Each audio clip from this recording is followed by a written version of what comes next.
कधी असं झालंय का की तुम्ही एखाद्यावर जीवापाड प्रेम करता, पण समोरची व्यक्ती तुम्हाला फक्त ऑप्शन समजते? तुम्ही त्याच्यासाठी सगळं करता, पण तो तुमच्यासाठी वेळ देखील काढत नाही. मग प्रश्न एकच उरतो, चूक प्रेमाची आहे की आपल्या निवडीची? प्रेम आंधळं असतं असं म्हणतात, पण खरं सांगू का, आंधळं प्रेम नसतं, आपणच स्वतःला आंधळं करतो. जिथे आपली किंमत नसते तिथेही आपण थांबतो आणि स्वतःला सतत दुखावत राहतो. तुम्ही कधी विचार केलाय का की तुम्ही ज्या व्यक्तीवर इतकं प्रेम करता ती व्यक्ती खरंच त्या प्रेमाच्या लायकीची आहे का? कारण एकतर्फी प्रेमात फक्त वेदना असतात, ते नातं नसतं. त्या वेदना या खूप त्रासदायक असतात. प्रेम, वेदना आणि स्वतःची किंमत या गोष्टींचा खरं तर हा समतोल असतो. सर्वात प्रथम प्रेम आंधळं असतं, पण आपण का आंधळे होतो? प्रेम आंधळं असतं असं म्हणतात, पण खरं सांगायचं तर आपण स्वतःलाच आंधळं करतो. समोरच्याच्या छोट्या छोट्या गोष्टीत देखील प्रेम शोधतो, त्याच्या चुका आपण दुर्लक्षित करतो, कारण आपल्याला त्या व्यक्तीला गमवायचं नसतं ना. आपण स्वतःच्या भावना इतक्या मोठ्या करतो की समोरच्याच्या वागण्याकडे लक्षच देत नाही. तो इग्नोर करतो तरी आपण जस्टिफाय करतो. तो वेळच देत नाही तरी देखील आपण कारण शोधतो. आपण स्वतःलाच फसवत राहतो आणि एक दिवस लक्षात येतं की आपण प्रेमात नव्हतोच, आपण फक्त सवयींमध्ये अडकलेलो होतो आणि त्या सवयींमुळे आपल्याला कमजोर व्हायला होतं. दुसरा मुद्दा म्हणजे प्रत्येक नात्याला दोन बाजू असतात, हे आपल्याला समजलंच पाहिजे. कोणतंही नातं हे एकतर्फी टिकत नाही. ते टिकतं तेव्हाच जेव्हा दोघंही इक्वली प्रयत्न करतात. एकानेच काळजी घ्यायची, एकानेच समजून घ्यायचं आणि दुसऱ्याने फक्त स्वीकारायचं. हे नातं नाही, ही सवय आहे. नातं म्हणजे दोघांनी एकमेकांसाठी उभं राहणं, दोघांनीही एकमेकांच्या भावना समजून घेणं. जर एकच व्यक्ती सतत झुरत असेल तर त्या नात्यात बॅलन्स राहत नाही आणि जिथे बॅलन्स नसतो तिथे प्रेमही टिकत नाही.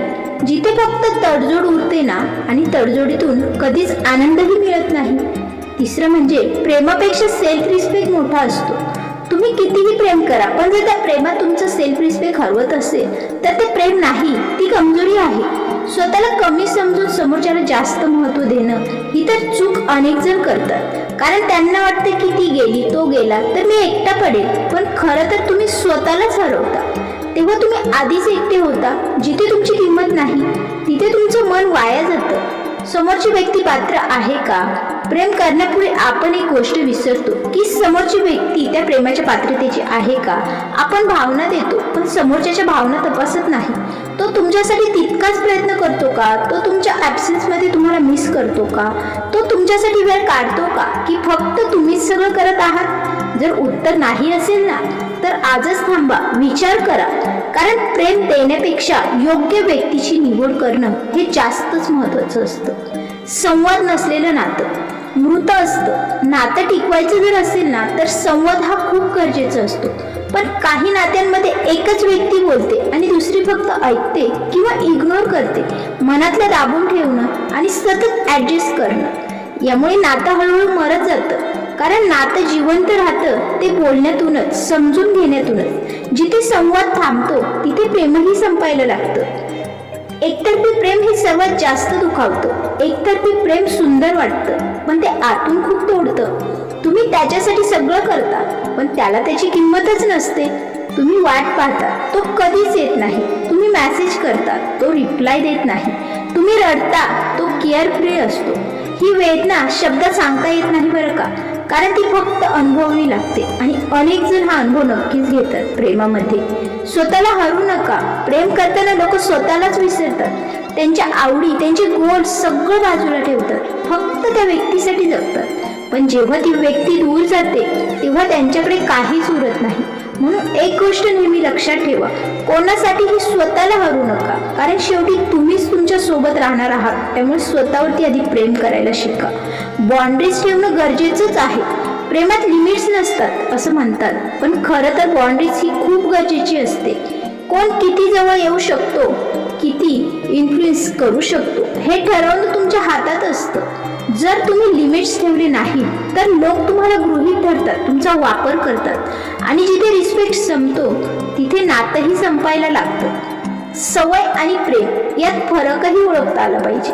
कधी कधी आपण प्रेमात नसतोच, आपण फक्त त्या व्यक्तीच्या सवयींमध्ये असतो.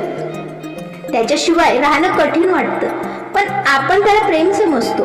पण खरं प्रेम तुम्हाला मजबूत करतं, कमजोर नाही. त्यामुळे स्वतःची किंमत नक्की ओळखा.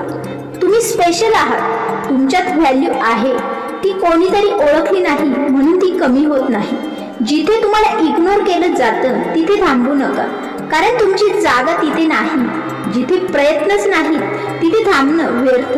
नातं टिकतं ते प्रयत्नांवर, आणि प्रयत्न दिसतात शब्दांनी नाही, ते कृतीतून. तुम्ही सतत वेळ देता, पण समोरची व्यक्ती वेळ काढतही नाही.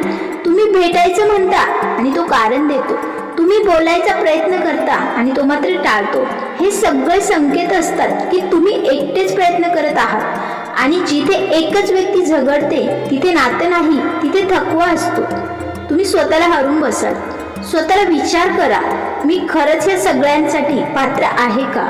जर उत्तर नाही असेल ना, तर तिथून लगेच पुढे जाणं गरजेचंच आहे. नाही म्हणायला शिका. सगळ्यांना खुश ठेवण्याच्या नादात आपण स्वतःलाच दुखावतो. नाही म्हणायची भीती आपल्याला कमकुवत बनवते. तुम्हाला त्रास होत असेल ना, तरीही तुम्ही हो म्हणता, फक्त त्या व्यक्तीला गमावू नये म्हणून. पण एक गोष्ट लक्षात ठेवा, जो तुमचा नाहीला ना म्हणून समजून घेऊ शकत नाही, तो तुमच्या होचा हकदार देखील नाही. मर्यादा सांगणं तुमची चुकीचंच आहे नाही, ते सेल्फ रिस्पेक्ट आहे. एकदा नाही म्हणायला शिकलात ना की लोक तुमची व्हॅल्यू करायला लागतील. भावनांवर कंट्रोल ठेवणं देखील जमलं पाहिजे, ते शिकाच.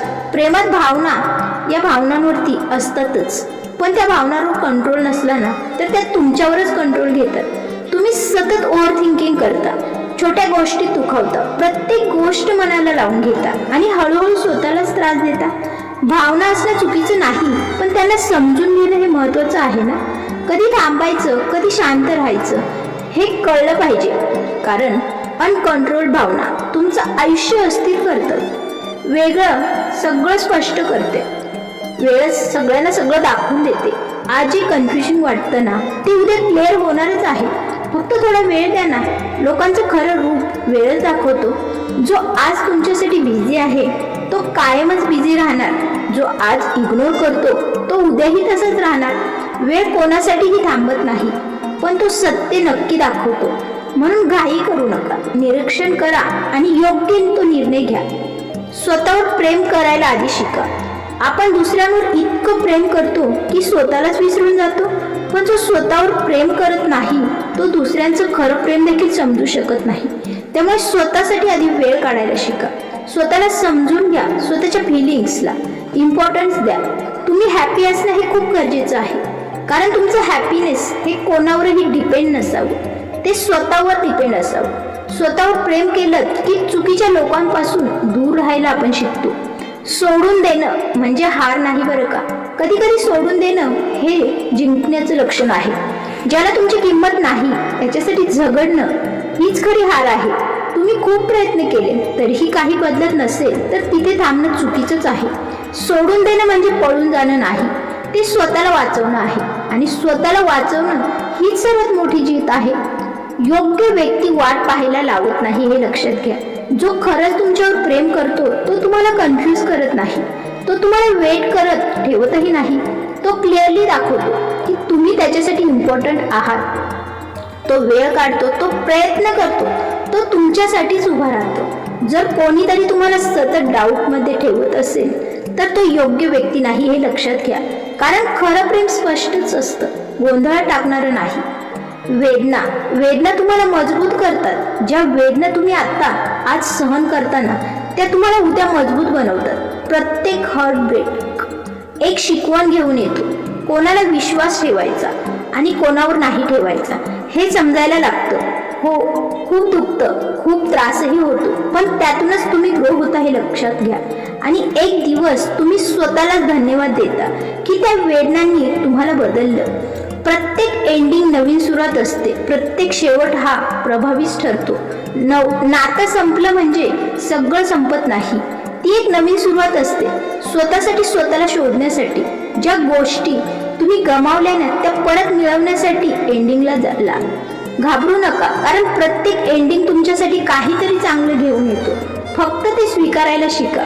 तुमची किंमत ही तुम्हालाच ठरवायची आहे. जग तुमच्याशी तसंच वागेल जसं तुम्ही स्वतःला दाखवता. तुम्ही स्वतःला कमी समजलं तर लोकही तसंच वागतील. पण जर तुम्ही स्वतःची व्हॅल्यू ठरवली ना, मर्यादा ठेवल्या आणि स्वतःचा आदर केला तर जगालाही ते करावंच लागेल. कारण शेवटी तुमची किंमत कोणी दुसरा नाही, तुम्हीच ठरवता. शेवटी एकच सांगायचं आहे, प्रेम करा, मनापासून करा, पण स्वतःला हरू नाही. ज्यांना तुमची किंमत नाही त्यांच्या मागे धावत बसू नका. कारण जिथे तुमची व्हॅल्यू नसते ना, तिथे तुमचं प्रेमही वाया जातं. त्यामुळे लक्षात ठेवा, तुम्ही कोणासाठी स्पेशल आहात तर ते तुम्हाला गमावण्याची भीतीही ठेवते. आणि जर ती भीतीच नाही तर ते प्रेमही नाही. कधी कधी सोडून देणं हे स्वतःवर प्रेम करण्यासारखं असतं. आणि हो, तुम्हाला अशाच मनाला स्पर्श करणाऱ्या गोष्टी ऐकायच्या असतील तर आपल्या थॉट्सचे चॅनल नक्की सबस्क्राईब करा. कारण की इथे आपण फक्त बोलत नाही, आपण मनाला जागं करतो. पुन्हाच एका नवीन विचारांसोबत लवकरच भेटूया. तोपर्यंत धन्यवाद.